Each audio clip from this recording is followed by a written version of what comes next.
আসসালামাইকুম গাইস, আমরা চলে আসছি BM swamp and KM Nasir ভাই। আমরা চলে আসছি মনসুরা পার্কে। আপনারাও আসেন, আমাদের সাথে দেখা করতে পারেন ভাই। এখন আসলাম চয়ন ভাইয়ের সাথে একটু ঘুরতে আসলাম। কি চয়ন ভাই, ভালো আছেন? জি ভাই, আলহামদুলিল্লাহ ভালো। মার্শাল্লাহ মার্শাল্লাহ। জি ভাইয়া। ভাইয়া আপনি বাড়ি কোথায় আপনি ভাইয়া? ভাই আমাদের বাড়ি বরিশাল, বরিশাল।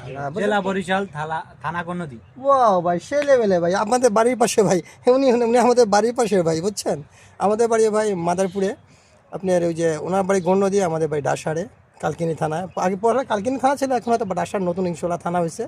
আপনারাও আসবেন, ডাসার ঘোরার জন্য একটা সেরকম লেভেলের জায়গা ভাই, আপনারা ঘুরতে আসবেন। জি, এখন আসলাম আমাদের বরিশাল টু মাদারীপুর ভাই। বরিশালের লোক এবং মাদারীপুরের লোক চয়ন ভাই। তা ভাইয়া আপনি এখানে কত বছর আগে আসছেন? কাতারে 4 বছর যাবত।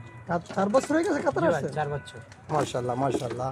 4 বছর উনি কাতার আসছে, প্রায় 4 বছর হয়ে গেছে। কিন্তু এখন কি অবস্থা, কাতারের পরিস্থিতি কি ভাই? ভাই কাতারের পরিস্থিতি তেমন ভালো না ভাই। ওকে, কেন ভাইয়া? ভাই এখন বর্তমানে কাম কাজ নাই বললে চলে। কাম কাজ জি একটু ভাই, প্রবলেম, খাইতে তাই তো? কষ্ট লাগে ভাই, খাইতে কষ্ট হয়, রুম ভাড়া দিতে কষ্ট হয় ভাই, বছর শেষে আইডি লাগাইতে ভাই কষ্ট হয়। আচ্ছা আচ্ছা আচ্ছা, ওকে। তা এরকম কাতারে কোনো চিটারে পাড়ায় পড়ছেন কখনো? জি ভাই, অনেক পড়েছি ভাই চিটারে পাল্লা ভাই। কাম করলে টাকা পাই না ভাই, জি জি, মেরে দেয়। ওকে বাড়ি থেকে ভাই টাকা এনে আমার খেতে হয়। ওকে ওকে। হ্যাঁ, এই তো বড় প্রবলেম ভাই, এটাই মানুষের বড় প্রবলেম। যেহেতু এই এলাকা প্রবাসীদের মানুষের জীবনে কষ্ট এটাই, যেহেতু কাজ করে কিন্তু টাকা পয়সা পায় না। জি ভাই। হ্যাঁ, চিটার পাল্লা পড়তে হয়, ওরা টাকা নিয়ে ভেগে যায়। হ্যাঁ ভাই, বুঝতে পারছি। তা এখন কি দেশে যাবেন? জি ভাই, নিয়ে যাচ্ছে, দেশে চলে যাব। ভাইয়া একেবারে চলে যাবেন নাকি? জি ভাই, একেবারে চলে যাব।